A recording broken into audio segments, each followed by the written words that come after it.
উৎপাদন ব্যবস্থাপনা ও বিপণন প্রথম পত্রের গুরুত্বপূর্ণ এমসিকিউ ক্লাস। প্রিয় শিক্ষার্থীরা, আজকের ক্লাসে আমরা উৎপাদন ব্যবস্থাপনার যত গুরুত্বপূর্ণ এমসিকিউ রয়েছে সব সলভ করব। এই এমসিকিউগুলো আলোচনার পাশাপাশি তোমাদের কয়েকটা টপিক বলে দিব বা কয়েকটা টপিকও কভার করবো ইনশাল্লাহ, যেন তোমাদের পরীক্ষার আগে একটা শেষ মুহূর্তে রিভিশন হয়ে যায় এমসিকিউগুলোর এবং একটা 100% কমন উপযোগী প্রিপারেশন নিশ্চিত হয়। তো আর দেরি না করে চলো আমরা আমাদের ক্লাসটি শুরু করে দিই। তো প্রথমেই বলছে উৎপাদন অর্থ কি, উৎপাদন দ্বারা কি বোঝায় বা উৎপাদনের মিনিং কি, উৎপাদন অর্থ কি। উৎপাদনের মূল কাজই হচ্ছে উপযোগ সৃষ্টি করা। উৎপাদনের মূল কাজ কি? উপযোগ সৃষ্টি করা। তাহলে আমরা অ্যান্সার দেখতে পাচ্ছি আমাদের বিতে। তাহলে উৎপাদনের কাজ কি বা উৎপাদনের অর্থ কি? উপযোগ সৃষ্টি করা। দ্রব্য ও সেবা সৃষ্টি করাকে কি বলে? দ্রব্য ও সেবা যদি সৃষ্টি করা হয় বা তৈরি করা হয় বা উৎপাদন করা হয় সেটাকে আমরা মূলত উৎপাদন বলতে পারি। দ্রব্য ও সেবা সৃষ্টি করাকে কি বলি? আমরা উৎপাদন বলি। অর্থাৎ এটা রূপগত উপযোগের মাধ্যমে আমরা কি করি? দ্রব্য বা সেবার সৃষ্টি করি, যেটাকে আমরা উৎপাদন বলবো। যেটাকে আমরা কি বলবো? উৎপাদন বলবো। দ্রব্য ও সেবার সৃষ্টিকে উৎপাদন বলবো। কোনো পণ্য বা সেবার অভাব পূরণের ক্ষমতাকে কি বলে? কোনো দ্রব্য বা সেবা বা পণ্য যদি তার কোনো অভাব পূরণ করার ক্ষমতা থাকে সেটাকে আমরা সবসময় উপযোগ বলবো। তাহলে যার হচ্ছে অভাব পূরণ করার ক্ষমতা আছে তাকে আমরা উপযোগ বলি। তাকে আমরা কি বলি? যেটারই অভাব পূরণের ক্ষমতা আছে, অভাব পূরণের ক্ষমতা থাকলে তাকে আমরা কি বলবো? উপযোগ বলবো। তাকে আমরা উপযোগ বলবো, উপযোগ। এরপরে দেখো, জনাব রায়হান যশোর কোর্ট স্টেশন এলাকার একটি ফার্নিচার কারখানার মালিক। তিনি কাঠ দিয়ে ফার্নিচার তৈরি করে। তাহলে তার একটা উপাদান হচ্ছে কাঠ। একটা উপাদান কি পেলাম আমরা? কাঠ। কাঠ দিয়ে সে কি করতেছে? কাঠ দিয়ে সে ফার্নিচার তৈরি করতেছে। তাহলে আগে ছিল কাঠ, এখন তৈরি করে ফার্নিচার এবং অর্ডার মোতাবেক সরবরাহ করেন। মানসম্মত ফার্নিচার তৈরি করায় তার সুখ্যাতি বৃদ্ধি পায়। উদ্দীপকে জনাব রায়হান কোন ধরনের উপযোগ সৃষ্টি করছে? তাহলে কাঠ থেকে, কাঠ হচ্ছে একটা উপাদান, সেটা থেকে একটা ফার্নিচার অর্থাৎ ব্যবহার উপযোগী পণ্যে পরিণত করলো। এখন এই যে কাঠ থেকে যে আমরা ফার্নিচারে রূপান্তর করলাম, এটা মূলত একটা রূপগত উপযোগ। অর্থাৎ কাঠ থেকে এখন ফার্নিচার হয়ে গেল। এটা হচ্ছে একটা কোন ধরনের উপযোগ? রূপগত উপযোগ। তিনি কোন ধরনের উপযোগ সৃষ্টি করছে? তিনি রূপগত উপযোগ সৃষ্টি করেছে। এরপর দেখো, উৎপাদনের খাত কয়টি? উৎপাদনের খাত কয়টি? উৎপাদনের খাত মূলত তিনটি। উৎপাদনের খাত মূলত তিনটি। উৎপাদনের খাত কয়টি? উৎপাদনের খাত মূলত তিনটি। এরপরে দেখো, উৎপাদনের মাধ্যমে পণ্যের কি সৃষ্টি করা হয়? উৎপাদনের মাধ্যমে আমরা পণ্যের সবসময় কি সৃষ্টি করি? উপযোগ সৃষ্টি করি।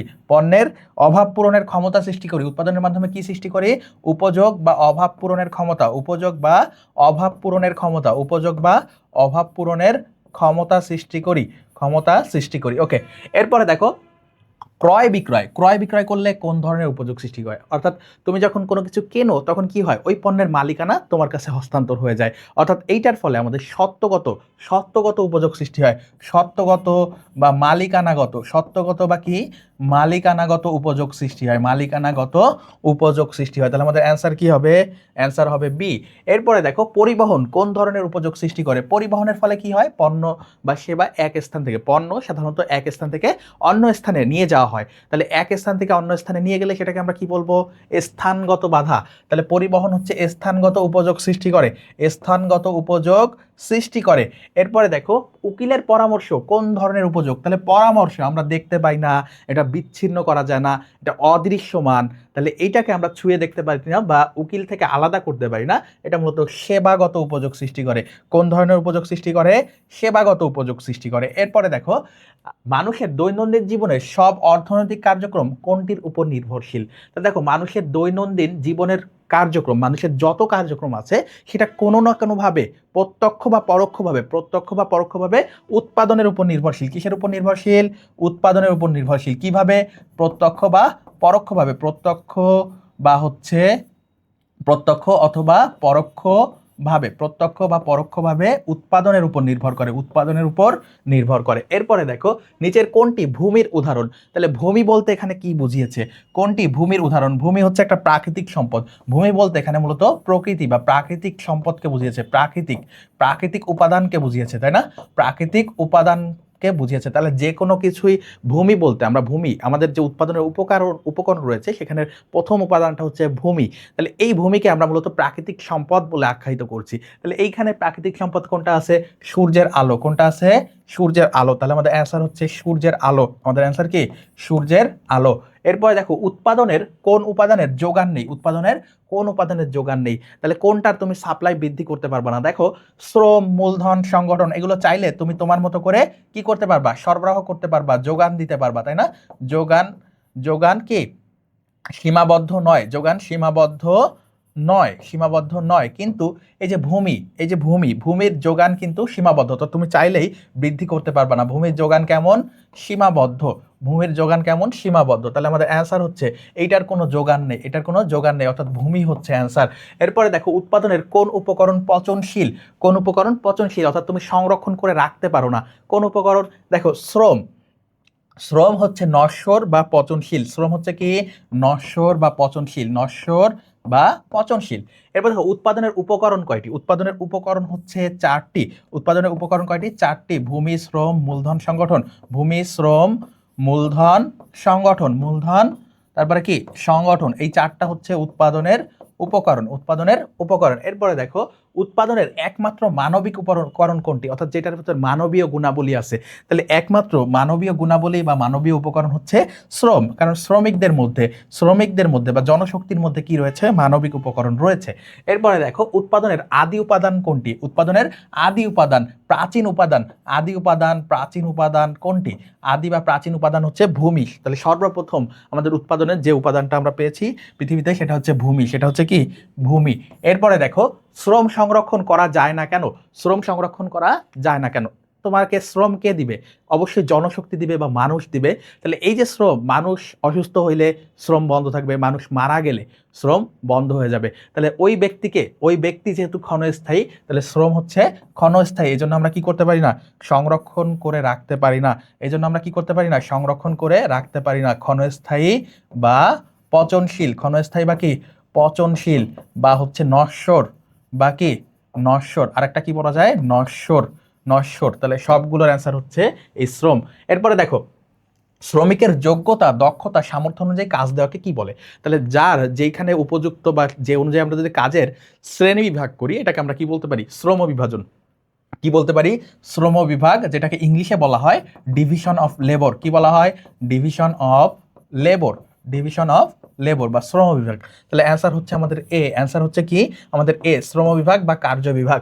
এরপরে দেখো তাঁতির কাপড় বুনন কোন ধরনের শ্রম বিভাগের অন্তর্ভুক্ত, তাহলে তাঁতি যে কাপড় বুনছে, তাঁতি যে হচ্ছে কাপড় বুনছে, তাঁতি যিনি কাপড় বুনন করছে, তার এটা হচ্ছে একটা পেশাগত কার্য বিভাগ, তার এটা কি পেশাগত শ্রম বিভাগ, তার এটা কি পেশাগত কার্য বিভাগ বা শ্রম বিভাগ। তাহলে অ্যান্সার আমাদের এ, আমাদের অ্যান্সার কি এ।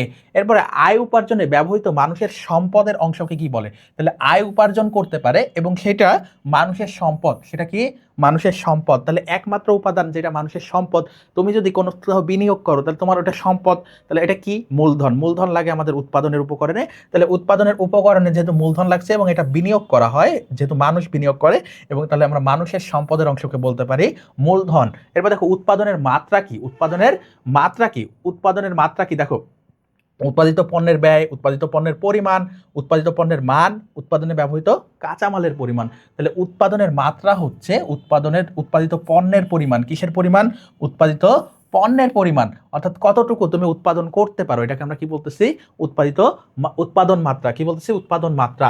শিল্প স্থাপনের জন্য জ্বালানি হিসেবে কিসের প্রয়োজন, শিল্প স্থাপনের জন্য জ্বালানি হিসেবে কিসের প্রয়োজন, তাহলে শিল্পর ক্ষেত্রে কোন জ্বালানি সবচেয়ে বেশি কার্যকর, বর্তমান সময়ে সবচেয়ে বেশি কার্যকর হচ্ছে বিদ্যুৎ শক্তি, কোন শক্তি, বিদ্যুৎ শক্তি, বিদ্যুৎ শক্তি। এরপর দেখো কোনটি বৃহদায়তন এন্টারপ্রাইজের বৈশিষ্ট্য, তাহলে বৃহদায়তন এন্টারপ্রাইজ, বৃহদায়তন শিল্প, বৃহদায়তন শিল্প, বৃহদায়তন শিল্প, এটার বৈশিষ্ট্য কি, এটার ক্ষেত্রে সবচেয়ে বড় বাজার আছে। বৃহদায়তন এন্টারপ্রাইজের ক্ষেত্রে কি হয়, সবচেয়ে বিস্তৃত বাজার বা বড় বাজার থাকে, বড় বাজার থাকে, এটা স্বল্প হবে না।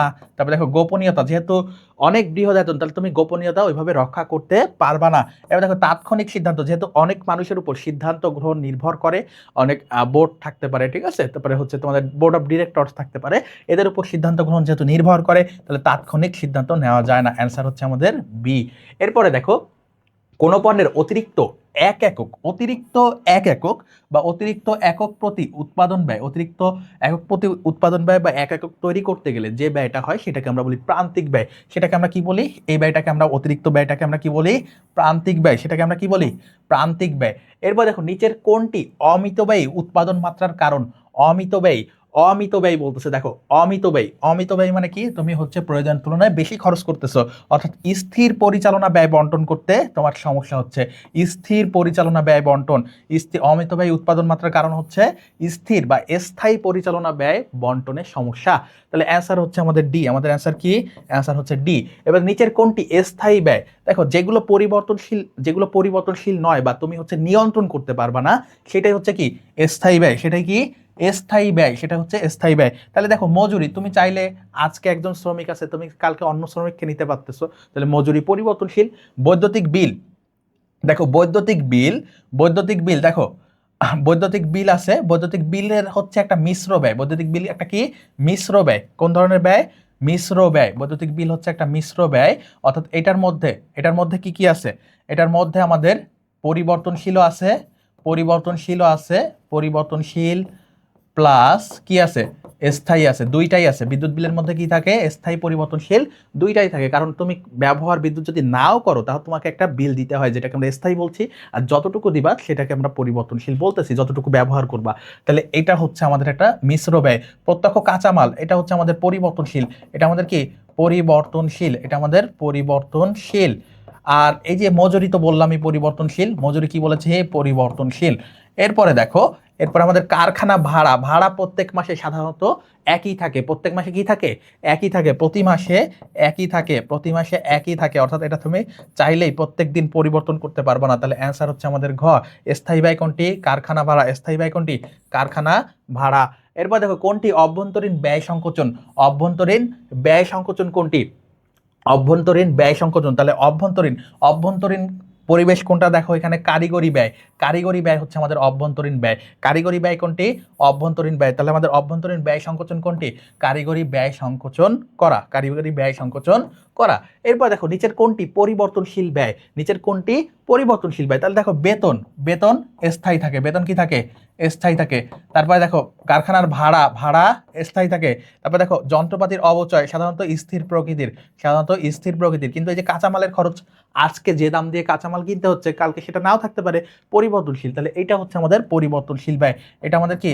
পরিবর্তনশীল। তাহলে আমাদের অ্যান্সার হবে সি। অ্যান্সার হবে কি? সি, অর্থাৎ কাঁচামালের খরচ। এরপরে দেখো একটি ক্ষুদ্র এন্টারপ্রাইজের উৎপাদনের ক্ষেত্রে জমি ও দালান কোঠা বাদে স্থায়ী সম্পদের পরিমাণ কত? ক্ষুদ্র এন্টারপ্রাইজের ক্ষেত্রে জমি ও দালান কোঠা বাদে স্থায়ী সম্পদের পরিমাণ বের করতে বলছে। তাহলে এটার যে রেঞ্জ, এটার যে পরিসীমা, সেটা কত? এটা হচ্ছে আমাদের 10 কোটি থেকে 15 কোটি। কত থেকে কত? 10 থেকে 15 কোটি। তাহলে ক্ষুদ্র হইলে 10 থেকে 15 কোটি, জমি ও দালান কোঠা বাদে। এবং সেবাধর্মী, এরপর এইখানে হচ্ছে শিল্প না, সেবাধর্মী ক্ষুদ্রায়তন এন্টারপ্রাইজের কর্মী সংখ্যা কত? ক্ষুদ্র এন্টারপ্রাইজের কর্মী সংখ্যা কত? বলছে 16 থেকে 50। সেবাধর্মী ক্ষুদ্রায়তন এন্টারপ্রাইজের কর্মী সংখ্যা কত? 16 থেকে 50। এরপরে দেখো নিম্নের কোনটি নির্ণয়ে অবচয় ব্যয় বিবেচনা করা হয়? তাহলে অবচয় ব্যয় বিবেচনা করা হয় কোনটায়? মোট দেশজে করা হয় না, মোট জাতীয়তে করা হয় না, মোট জাতীয় আয়তেও করা হয় না, করা হয় হচ্ছে নিট জাতীয় উৎপাদনে। কোনটায় করা হয়? নিট জাতীয় উৎপাদনে। এবার দেশি বিদেশি নাগরিকগণ মিলে এক বছরে যে দ্রব্য উৎপাদন করে তার সমষ্টিকে কি বলা হয়? দেশি বিদেশি সব নাগরিক মিলে। মোট জাতীয় উৎপাদন, মোট ব্যক্তিগত উৎপাদন, মোট দেশজ উৎপাদন, নির্দেশজ। তাহলে আমাদের দেশি বিদেশি নাগরিক মিলে এক বছরে যেটা উৎপাদন করি সেটাকে আমরা বলি মোট ডোমেস্টিক বা মোট দেশজ উৎপাদন। তাহলে মোট দেশজ উৎপাদন হচ্ছে আমাদের অ্যান্সার, মোট দেশজ উৎপাদন। এরপর দেখো মোট জাতীয় উৎপাদন নির্ণয়, এটা সূত্র কি? এটা সূত্র তোমরা যারা এই অধ্যায়গুলো পড়েছো তাদের মুখস্থ থাকার কথা। এখান থেকে ম্যাথও আসতে পারে আমাদের। বলতেছে CIG plus X minus M. তাহলে আমাদের অ্যান্সার হচ্ছে এইসব সূত্র হুবহু মুখস্থ করে ফেলতে হবে। তাহলে অ্যান্সার হচ্ছে আমাদের বি। এটা কিন্তু আমাদের সৃজনশীলেও আসতে পারে। এরপর দেখো মোট জাতীয় আয়কে মোট জনসংখ্যা দিয়ে, মোট জাতীয় আয়কে যদি আমরা জনসংখ্যা, মোট জনসংখ্যা দিয়ে ভাগ করি তাহলে কি পাবো? আমরা মাথা পিছু আয় পাবো। মোট জাতীয় আয়কে জনসংখ্যা দিয়ে ভাগ করলে আমরা কি পাবো? পার ক্যাপিটা ইনকাম পাবো, মাথা পিছু আয় পাবো, তারপরে কি পাবো? পার ক্যাপিটা ইনকাম পাবো। কি পাবো? পার ক্যাপিটা ইনকাম, পার ক্যাপিটা ইনকাম, পার ক্যাপিটা ইনকাম পাবো, পার ক্যাপিটা ইনকাম পাবো। তাহলে আমাদের অ্যান্সার হচ্ছে সি।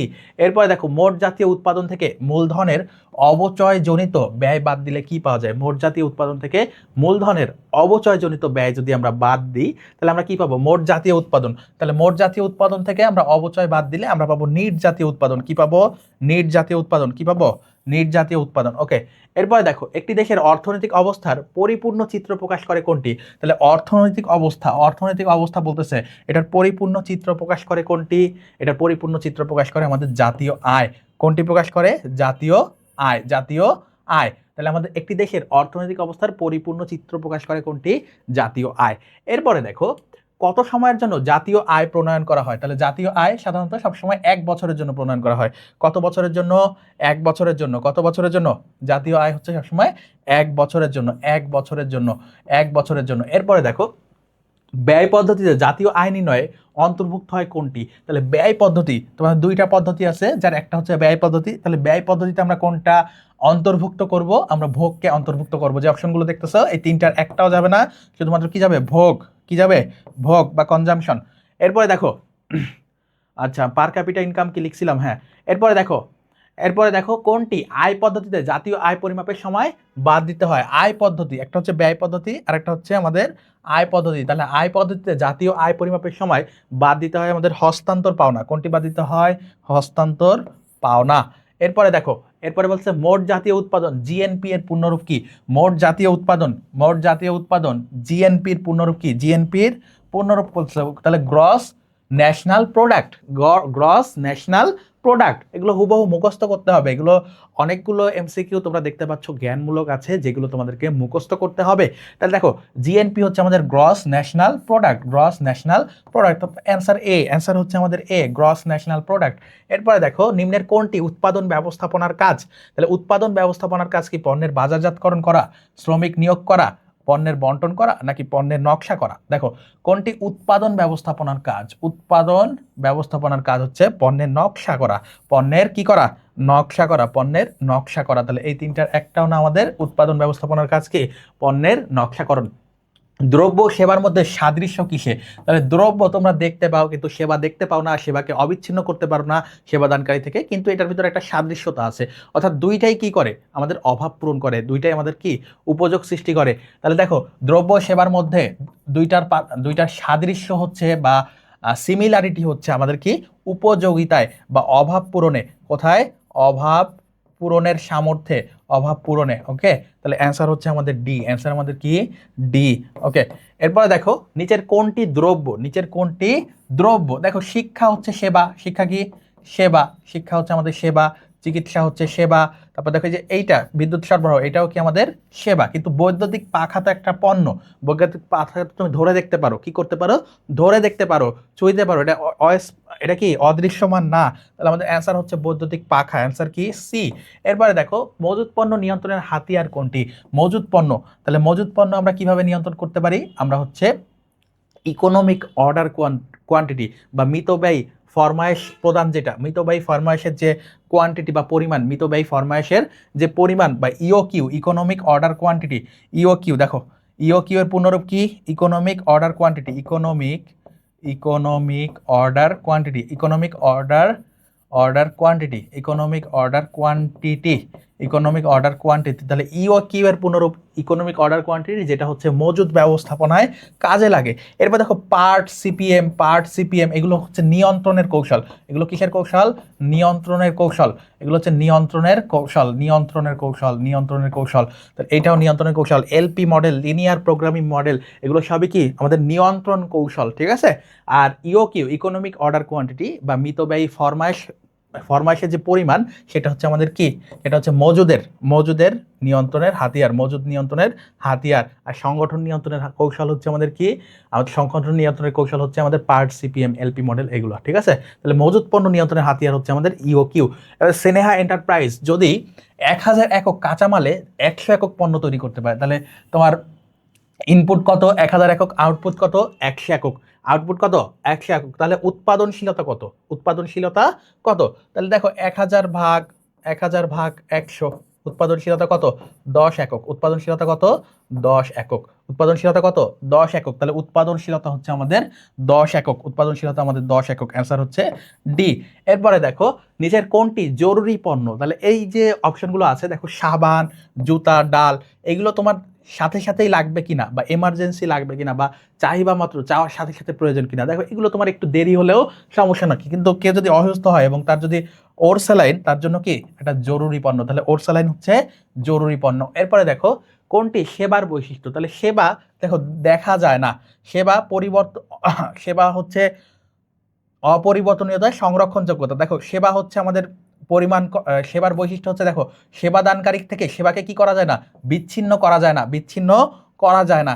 সেবা কি করা যায় না, বিচ্ছিন্ন করা যায় না। তবে সেবা হচ্ছে সবসময় কি পরিবর্তনশীল, সেবা হচ্ছে সবসময় পরিবর্তনশীল, সেবার কোনো সংরক্ষণযোগ্যতা নেই। তাহলে অবিচ্ছিন্নতা হচ্ছে অ্যান্সার, অর্থাৎ যে সেবা প্রদান করে তার থেকে সেবাকে আলাদা করা যায় না, অথবা সেবাদানকারী থেকে সেবাকে আলাদা করা যায় না।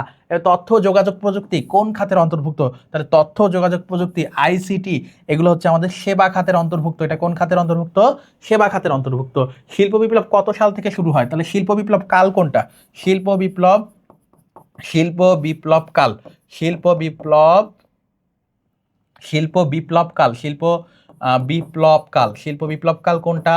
শিল্প বিপ্লব কাল হচ্ছে আমাদের 1750 থেকে, 1750 থেকে 1850, তাই না?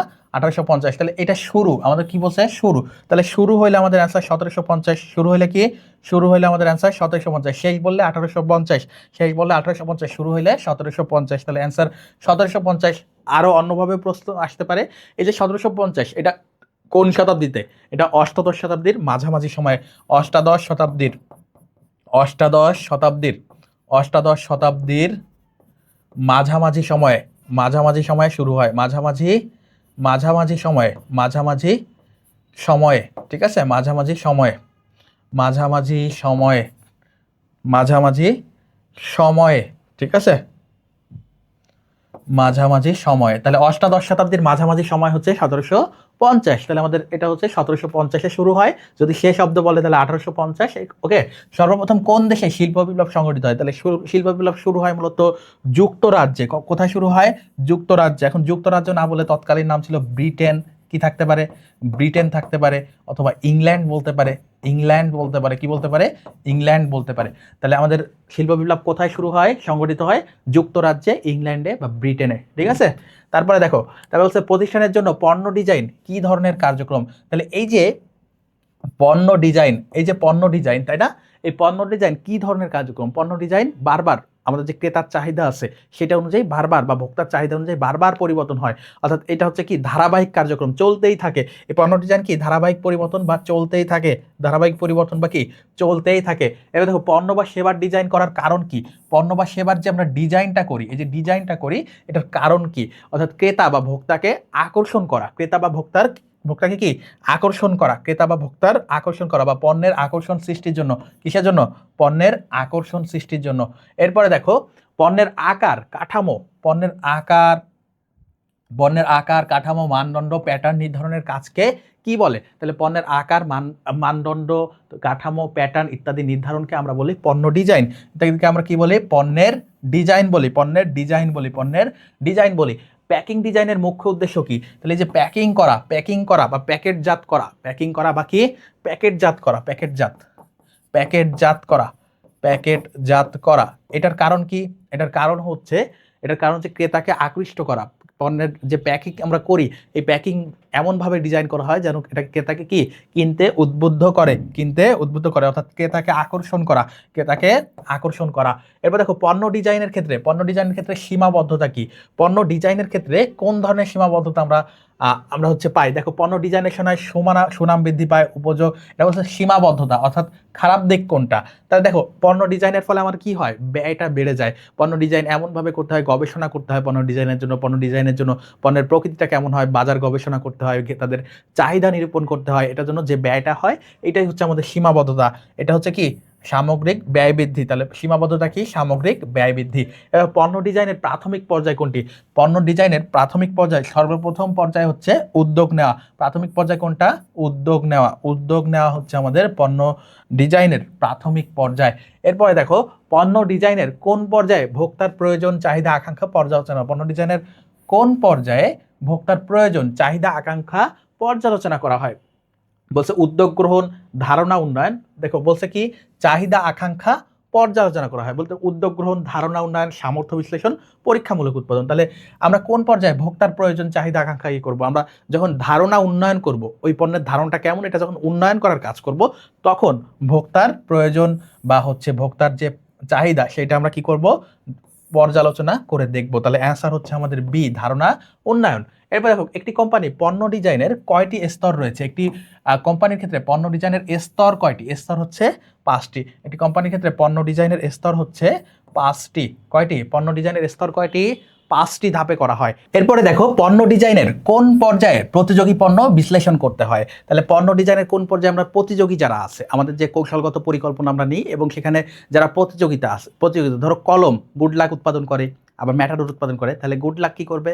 তার প্রতিযোগীর যে অবস্থান তাদেরকে বিশ্লেষণ করবে। এটা কোন পর্যায়ে করবে? ধারণা উন্নয়নের ক্ষেত্রে, যে আমি এই কলমটা কিভাবে উন্নয়ন করলে প্রতিযোগীর তুলনায় আমারটা বিক্রি বেশি হবে। তাহলে কোন পর্যায়ে পণ্য বিশ্লেষণ করতে হয়? প্রতিযোগীদের ধারণা উন্নয়নের সময় প্রতিযোগীদের পণ্য বিশ্লেষণ করতে হবে। এরপরে দেখো পণ্য ডিজাইন কত প্রকার? পণ্য ডিজাইন কত প্রকার? পণ্য ডিজাইনের স্তর দেখছো তোমরা 5টি, কিন্তু পণ্য ডিজাইন হচ্ছে 4 প্রকার। পণ্য ডিজাইন কয় প্রকার? পণ্য ডিজাইন হচ্ছে 4 প্রকার। পণ্য ডিজাইন কয় প্রকার? পণ্যের ডিজাইন হচ্ছে 4 প্রকার। পণ্যের ডিজাইন কয় প্রকার? 4 প্রকার। এরপর দেখো লেআউটকে প্রতিষ্ঠানের কি হিসেবে অভিহিত করা হয়? তাহলে লেআউটকে আমরা বলি লেআউটকে প্রতিষ্ঠানের নকশা বলি। লেআউটকে প্রতিষ্ঠানের কি বলি? নকশা বলি। লেআউটকে প্রতিষ্ঠানের নকশা বলা হয়। লেআউটকে প্রতিষ্ঠানের কি বলা হয়? নকশা বলা হয়। তাহলে নকশা আমাদের অ্যান্সার। এরপর দেখো বিন্যাসে কি সাজানো থাকে? তাহলে বিন্যাসে আমাদের যন্ত্রপাতি সাজানো থাকে। বিন্যাসে কি সাজানো থাকে? প্রতিষ্ঠানের যে উৎপাদনের যে যন্ত্রপাতি আছে সেইগুলো সাজানো থাকে। তাহলে বিন্যাসে কি সাজানো থাকে? যন্ত্রপাতি সাজানো থাকে। এরপরে দেখো বিন্যাসের উদ্দেশ্য কি? বিন্যাসের উদ্দেশ্য কি? তাহলে এই যে যন্ত্রপাতিগুলো যে আমরা সাজিয়ে রাখি বিন্যাসে, এটার উদ্দেশ্য কি? এটার উদ্দেশ্য হচ্ছে স্থানের সদ্ব্যবহার করা। কি করা? আমাদের যে উৎপাদনের জায়গা আছে বা যন্ত্রপাতি যে আমরা সাজিয়ে রাখি ওই জায়গাটার সদ্ব্যবহার বা সর্বোচ্চ ব্যবহার করা। স্থানের সদ্ব্যবহার বা সর্বোচ্চ ব্যবহার করা। এবার উত্তম বিন্যাসের উপর সবচেয়ে বেশি প্রভাব বিস্তার করে, উত্তম বিন্যাসের উপর সবচেয়ে বেশি প্রভাব বিস্তার করে কোনটি? উত্তম বিন্যাসের ওপর সবচেয়ে বেশি প্রভাব বিস্তার করে কোনটি? দেখো সবচেয়ে বেশি শিল্পের প্রকৃতি, পণ্যের প্রকৃতি, শ্রমিকের সংখ্যা, ব্যবস্থাপনা নীতি। তাহলে উত্তম বিন্যাসের সবচেয়ে বেশি প্রভাব বিস্তার করে আমাদের পণ্যের প্রকৃতি। আমাদের কি পণ্যের প্রকৃতিটা কেমন সেটার উপর আমাদের উত্তম বিন্যাস সবচেয়ে বেশি প্রভাব বিস্তার করে। লেআউটের ফলে সরাসরি কোন উদ্দেশ্যটি অর্জিত হয়? তাহলে লেআউটের ফলে আমাদের কি হয়? নিয়ন্ত্রণ করা সহজ হয়। লেআউটের ফলে আমরা কি করতে পারি? সহজে যন্ত্রপাতি নিয়ন্ত্রণ করতে পারি। সহজে নিয়ন্ত্রণ কি হয়? সহজে নিয়ন্ত্রণ কার্যক্রম সম্পাদন হয় লেআউটের ফলে। ওকে, এরপরে আমাদের হাসপাতালের জন্য কোন ধরনের বিন্যাস উত্তম? তাহলে হাসপাতাল কোন ধরনের প্রতিষ্ঠান?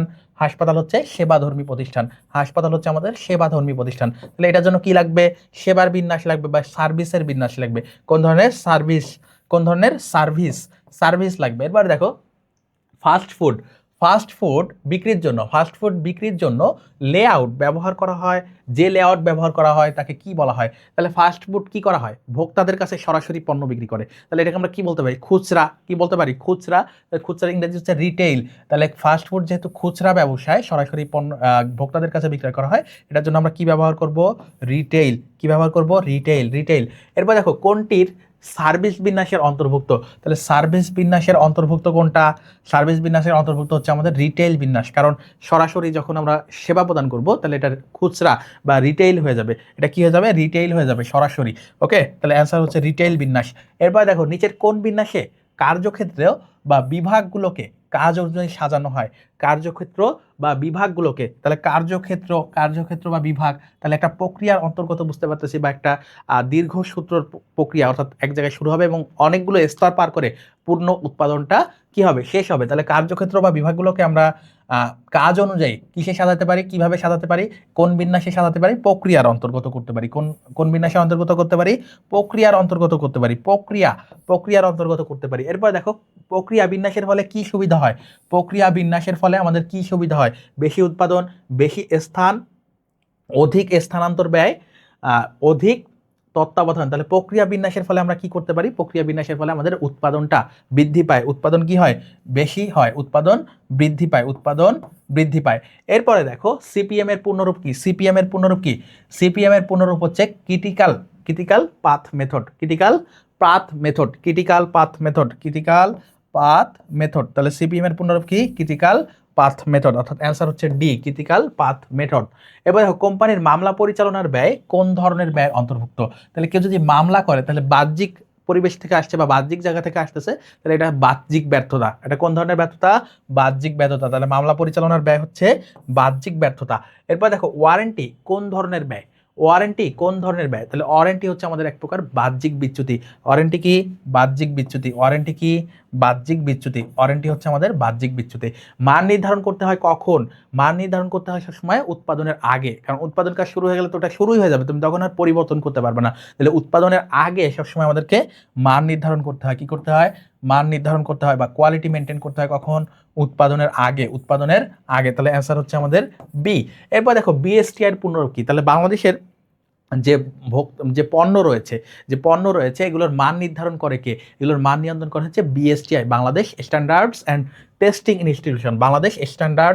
টেস্টিং ইনস্টিটিউশন, যেটা তোমরা বিতে দেখতে পাচ্ছ। এবং এই ক্ষেত্রে খেয়াল রাখতে হবে সবসময় যে স্ট্যান্ডার্ড, অনেক সময় তোমরা এই যে এই এসটা খেয়াল করো না, তাহলে এই এসটা আছে কিনা, ঠিক আছে, Bangladesh standards and testing institution, তাহলে আমাদের অ্যান্সার হচ্ছে বি, ঠিক আছে।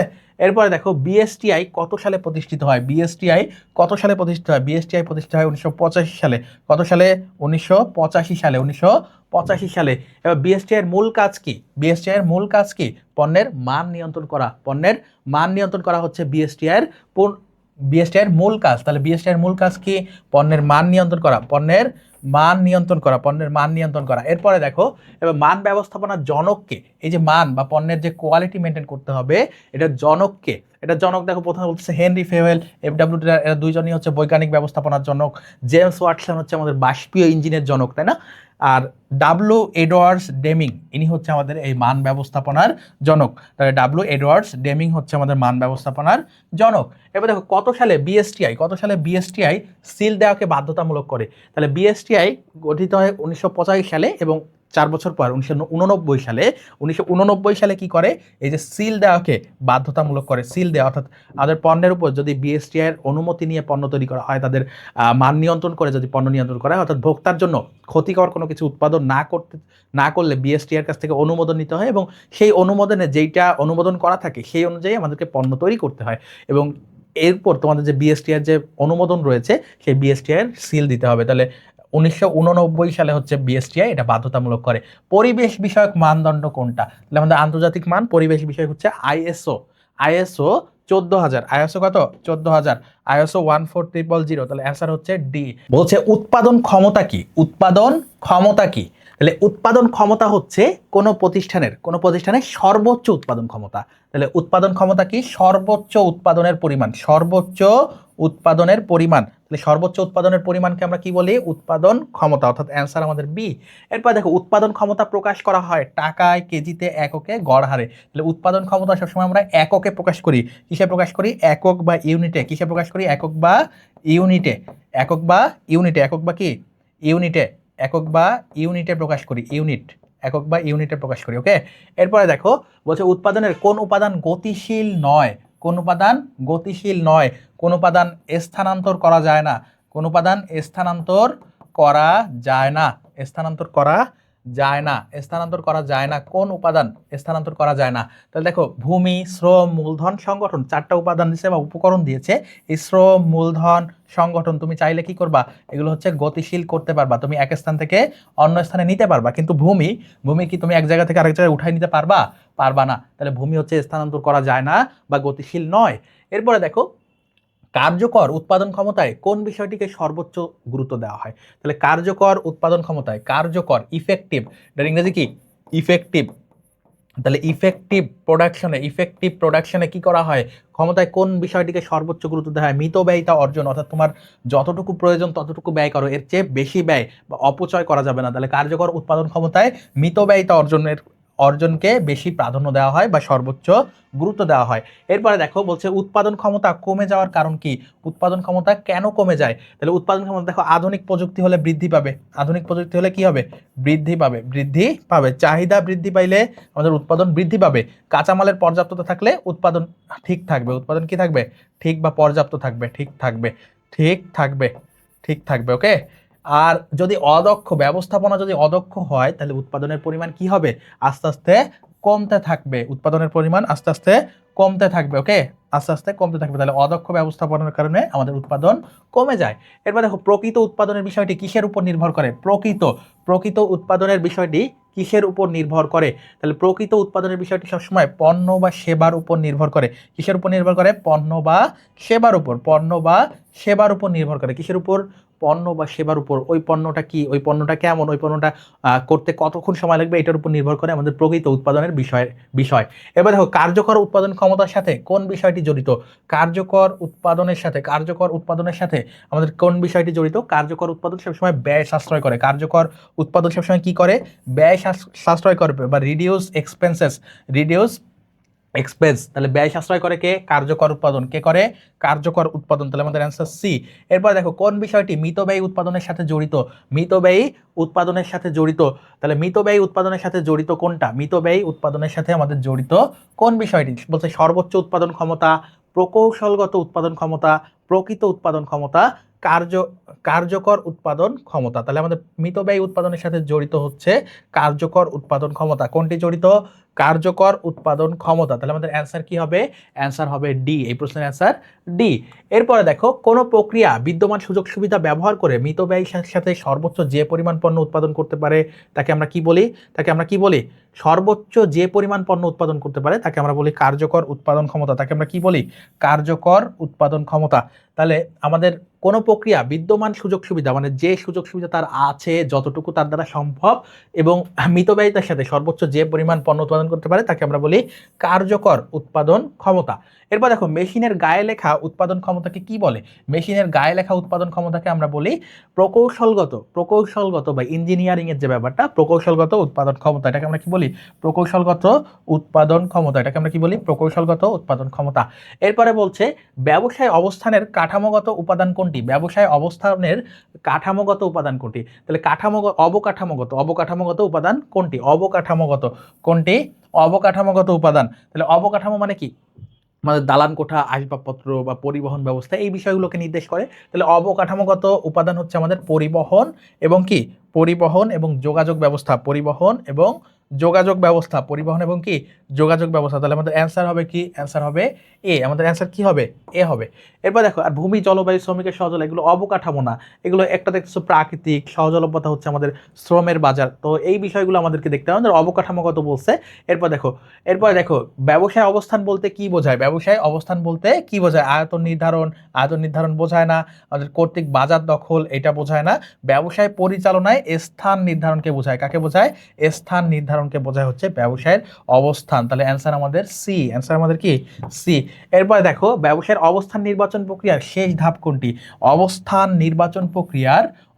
নির্বাচনের শেষ ধাপ। তাহলে শেষ ধাপ কোনটা হবে? সর্বোত্তম বিকল্প নির্বাচন করা। অর্থাৎ যতগুলো তুমি বিকল্প প্রণয়ন করছিলা সেটা থেকে সবচেয়ে ভালো বিকল্প কোনটা, সেটা হচ্ছে আমাদের সর্বোত্তম বিকল্প, যেটা হচ্ছে শেষ ধাপ। এরপর দেখো ব্যবসায় অবস্থান নির্ণয়ে সবচেয়ে বেশি বিবেচিত হয় কোনটা? বলছে প্রতিযোগিতা, শ্রমের সহজলভ্যতা, উদ্যোক্তার যাতায়াত, ব্যবস্থাপকের বুদ্ধিমত্তা। তাহলে ব্যবসায়ের অবস্থান নির্ণয়ে এইখানে যে উপাদানগুলো বা যে অপশনগুলো দিয়েছে তার মধ্যে শ্রমের সহজলভ্যতা সবচেয়ে বেশি বিবেচনা করা হয়। কিসের সহজলভ্যতা? শ্রমের সহজলভ্যতা।